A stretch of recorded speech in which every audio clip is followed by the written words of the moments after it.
আসসালামু আলাইকুম, সবাই কেমন আছেন? আশা করছি সবাই ভালো আছেন। আলহামদুলিল্লাহ, আল্লাহ তাআলার শেষ রহমতে আমরাও ভালো আছি। চলে এলাম আপনাদের সাথে আরেকটি ডেইলি লাইফস্টাইল ব্লগ শেয়ার করতে। আশা করছি প্রতিদিনের মতো আজকের ভিডিওটি আপনাদের কাছে ভালো লাগবে। সন্ধ্যায় মেয়েকে নিয়ে এসেছিলাম একটু ক্রোকারিজের দোকানে, গিফট কিনবো। আর যেহেতু আজকে বছরের শেষ দিন ছিল, এই ভিডিওটি যেদিন করেছিলাম আর কি, তো চিন্তা করলাম বাইরে থেকে একটু ঘুরেও আসি, পাশাপাশি গিফট যদি পছন্দ হয়ে যায়, বাজেটের মধ্যে মিলে, তাহলে কিনে নিব আর কি। তো ঘুরে ঘুরে দেখছিলাম যে গিফটটি পছন্দ হচ্ছিল বাজেটের অনেক বেশি উপরে চলে যাচ্ছিল। আর পছন্দ মতো গিফট দিতে না পারলেও কিন্তু ভালো লাগে না। পাশাপাশি আমার টুকটাক কিছু কেনাকাটার জিনিসপত্র দেখছিলাম আর কি। সব কিছু মিলিয়ে একটু বাইরে ঘোরাফেরা, খাওয়া দাওয়া, সুন্দর একটু সময় কাটানো আর কি। বছরের শেষ দিনটা আমাদের পিকনিক করার কথা ছিল সবাই মিলে, কিন্তু কোন একটা কারণবশত আমাদের পিকনিকটা ক্যান্সেল হয়েছে আর কি। তো সেই কারণে ওইভাবে আর কোনো প্রকার আনন্দ করা হয়নি। বাচ্চাদেরও একটু খারাপ লাগছিল। বাচ্চারা তো প্রতি বছরই দেখা যায় ফ্যামিলির সবার সাথে মিলে পিকনিকে জয়েন করে। তো সেই কারণে বাচ্চাদেরকে নিয়ে একটু বাইরে বের হয়েছি। তো পাশাপাশি নিজের প্রয়োজনীয় কেনাকাটা, তারপর গিফটের জন্য কিছু কেনাকাটা, এগুলো করছিলাম আর আপনাদের সাথে ভিডিওতে একটু শেয়ার করছি। এটা হলো নরসিংদী উপজেলা মোড়ে এই দোকানটা। তো আমি দেখলাম যে ওনাদের দোকানে ভালো কালেকশনই উঠেছে। আমার কাছে তো খুব বেশি ভালো লেগেছে। নরসিংদীর মধ্যে মোটামুটি ভালো কালেকশনের জিনিসপত্রই এখানে পাওয়া যাচ্ছে, আর মানসম্মত ক্রোকারিজের জিনিসপত্রও পাওয়া যাচ্ছে। সব কিছু মিলিয়ে আমার কাছে ভালোই লাগছে। এর আগেও এই দোকান থেকে আমার গিফট কেনা হয়েছে। তো গতকাল তো বাজারের দিকে গিয়েছিলাম, সময়ের জন্য গিফট কিনতে পারিনি। মেয়েকে ডাক্তার দেখানোতেই অনেক বেশি সময় চলে গিয়েছিল।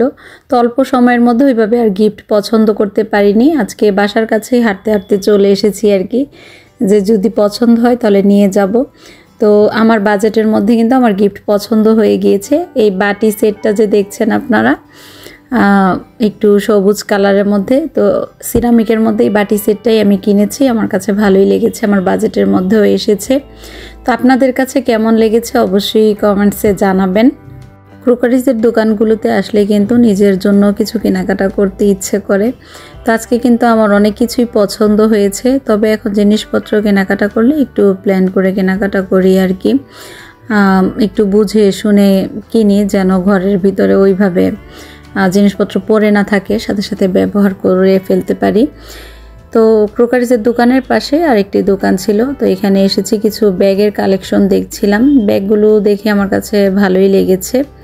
তো পাশাপাশি দোকান দেখে চিন্তা করলাম যে যদি ব্যাগ পছন্দ হয় তাহলে আমার জন্য একটা কিনে নেব আর কি।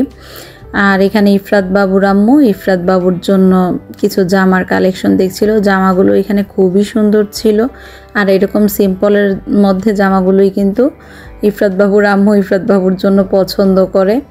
আমার মেয়েকে আমি কোনো সময় ওই রকম কাজ করা জামা পরাতে পারিনি, ও পছন্দ করতো না আর কি। তো বাচ্চাদের জন্য এসব জামাগুলোই কিন্তু আরামদায়ক। আমার কাছে এই জায়গার কালেকশনগুলো ভালোই লেগেছে। তো কেনাকাটা করলে মাঝে মধ্যে এখান থেকে এসে কেনাকাটা করা যাবে। তবে প্রাইসটা আমি বলবো যে একটু আমার কাছে বেশি মনে হয়েছে আর কি। কিন্তু এই জায়গার ব্যাগের কালেকশনগুলো, বাচ্চাদের জামার কালেকশনগুলো আমার কাছে ভালোই লেগেছে, আর পণ্যের মানও ভালো ছিল। তো পছন্দ অনুযায়ী সব কিছু আর কি। সব সময় কিন্তু পছন্দের ভিতরে বাজেট টেনে আনলে হবে না। কিছু কিছু জিনিসপত্র আছে যে জিনিসপত্রের মান একটু ভালো হওয়ার কারণে প্রাইসটা তুলনামূলকভাবে একটু বেশি থাকে। তো আমরা হাঁটতে হাঁটতে ছোট ছোট পুরি কিনেছিলাম খাওয়ার জন্য। এত বেশি টেস্ট ছিল। পুরিটা ছিল ইন্ডেক্সের সামনে। তো আমি যখনই আসি ওনার কাছ থেকে পুরি কিনে নিয়ে আসি। আর এদিকে ইফরাত বাবুর জন্য এই পুতুলটা কিনে এনেছি। ইফরাত বাবু তো পুতুল পেয়ে অনেক খুশি। মার্কেটে গিয়ে পুতুল দেখি ভালোই চিনতে পারছে, খেলা করছে। আর ইফরাত বাবু যখনই আমাদের সাথে বাইরে যায়, কোনো না কোনো কিছু কেনাকাটা করা হয় ইফরাত বাবুর জন্য। তো এখানে সকালে একটু চটপটির ডাউল ভিজিয়ে রেখেছিলাম, সেই ডাউলটা সামান্য পরিমাণ একটু হলুদ আর লবণ দিয়ে সিদ্ধ করে রেখেছি। একটু প্যাকেটের ফুচকা ভেজে নিব। মেয়ে আমার চটপটি আর ফুচকার জন্য অনেক বেশি পাগল, আবার মেয়ে অনেক কিছু রেডি করে দিচ্ছিল। তো আমি এখানে ফুচকা ভেজে নিচ্ছিলাম, সব কিছু রেডি করে বসে মা মেয়েরা একসাথে ফুচকা খাবো। আজকের কি বলবো, বছরের শেষ দিনটা একটু ভিন্ন রকমই কেটেছে, তারপরও ভালোই লাগছিল।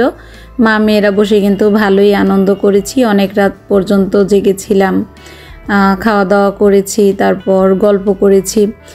সব কিছু মিলিয়ে বছরের শেষ দিনটি ভালোই কেটেছে। বাজারে এমনিতে ফুচকা পাওয়া যায় কেজি হিসেবে, তো সেই ফুচকাগুলো পাইনি, তাই রেডিমেড ফুচকা নিয়ে এসেছি আর কি। এটাও ভালোই, কিন্তু আমরা নর্মাল বাইরে থেকে যে ফুচকাগুলো খাই ওইগুলোর মতন টেস্ট না আর কি। তো ইনস্ট্যান্ট ঘরের মধ্যে আপনি যদি চটপটি ফুচকা এগুলো তৈরি করতে চান সেক্ষেত্রে কিন্তু আপনার জন্য ভালোই। তো আমি এদিকে ফুচকাগুলো ভেজে নিচ্ছিলাম, আর ফুচকাগুলো একদম মনোযোগ সহকারে ভাজতে হচ্ছিল, নয়তো বা পুড়ে যাচ্ছিল আর কি। আঁচ বেশি বাড়িয়ে দিলেও পুড়ে যাচ্ছে, আবার কমিয়ে দিলেও সুন্দরভাবে হচ্ছে না।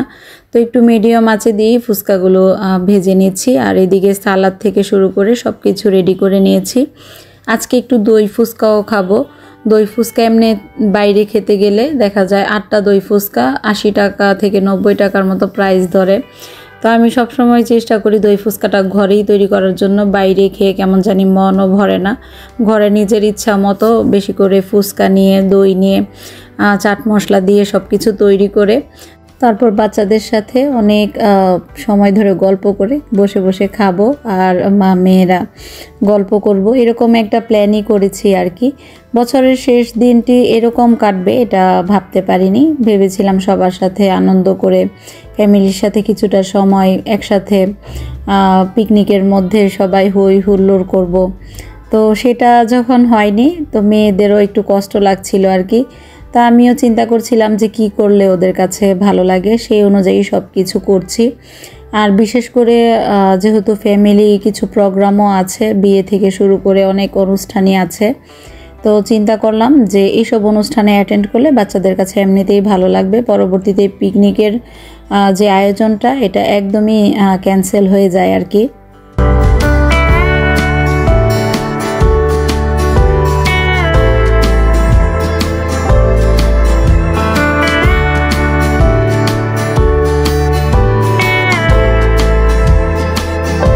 দইয়ের মধ্যে চাট মশলা, তারপর তেঁতুলের চাটনি, লেবুর রস, সামান্য পরিমাণ একটু চিনি, সামান্য পরিমাণ একটু সয়া সস, মরিচের গুঁড়া, সামান্য পরিমাণ একটু লবণ দিয়ে দইটাকে ভালোভাবে ফেটিয়ে নিয়েছি। তারপর উপর থেকে ধনিয়া পাতা দিয়ে দিয়েছি।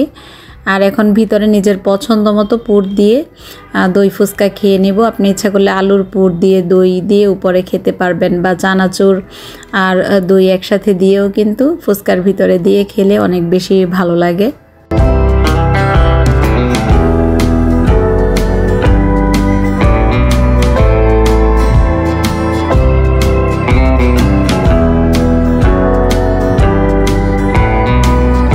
তো এই তো ড্রয়িং রুমে কার্পেটের উপরে সব কিছু একসাথে নিয়ে আমরা বসে গিয়েছি। আর দই ফুচকা খেতে খেতে অনেক বেশি আতশবাজির শব্দ শুনছিলাম। তো আমরা আবার একটু বারান্দায় এসে সবার হই হুল্লোড় আনন্দগুলো দেখছিলাম আর কি। তো ভালোই লাগছিল, আশেপাশে মানুষ আনন্দ করছিল অনেক বেশি। তো এগুলো দেখলে না এমনিতেই মন ভালো হয়ে যায়। দেখবেন মন খারাপ থাকলে মানুষের ভিড়ে গেলে আপনার মন এমনিতেই ভালো হয়ে যাবে। একটু বাইরে ঘুরে আসলে এমনিতে দেখবেন শরীর এত বেশি খারাপ লাগে, কেমন লাগে, কিন্তু একটু বাইরে থেকে ঘুরে আসলে কিন্তু ভালোই লাগে। তো এই ভিডিওটি আমি আবার পরের দিন সকাল থেকে শুরু করেছি। সকালের দিকে একটু খিচুড়ি, একটু কুমড়ো ফুলের বড়া ভেজেছিলাম আর কি। আর এখানে একটু বেসন দিয়ে বড়া ভেজে নিচ্ছি। বেসন, তারপর একটু ময়দা, টেস্টিং সল্ট, ম্যাজিক মশলা একসাথে দিয়ে সামান্য পরিমাণ একটু জিরা, লবণ দিয়ে একটা ব্যাটার তৈরি করে তারপর এখানে বড়াগুলো ভেজে নিচ্ছিলাম। কাঁচামরিচ, ধনিয়া পাতাও দিয়েছি। তো বড়াগুলো ভাজা হয়ে গেলে ঠান্ডা হওয়ার জন্য রেখে দিব। অনেকে আবার বড়া ভিজিয়েও রাখে, আমার কাছে বড়া ভিজিয়ে খেতে ভালো লাগে না, তো সে কারণে আমি এভাবেই রেখে দিয়েছি। পরবর্তীতে রাতের দিকে মেয়েদেরকে একটু দই বড়া তৈরি করে দিব। দই নিয়ে আসলে দই দিয়ে যাই তৈরি করি না কেন, এরকম ধরনের একদম ইনস্ট্যান্ট যে ফুডগুলো দই দিয়ে তৈরি হয় সেই ফুডগুলো না একদম টাটকা দই দিয়েই ভালো লাগে। ওই রেখে দেওয়া বাসি দই বা একটু ডিপ ফ্রিজ থেকে বের করে আপনি কোনো কিছু তৈরি করলেন সেটা কিন্তু ভালো লাগে না। রান্নার ক্ষেত্রে ভালো লাগে, যেমন রোস্ট, পোলাও এগুলো রান্না করলে ভালো লাগে। তো সন্ধ্যার দিকে আবার আব্বু এসেছিল বাসায়, আব্বুকে কফি তৈরি করে দিয়েছিলাম, নাস্তা টাস্তা খাচ্ছিল, আমাদের সাথে গল্প করছিল, হাসছিল। তো ভালোই লাগে আব্বু যখন আসে, মেয়েরা আব্বুর সাথে অনেক দুষ্টুমি করে, আব্বুর সাথে সময় কাটাই।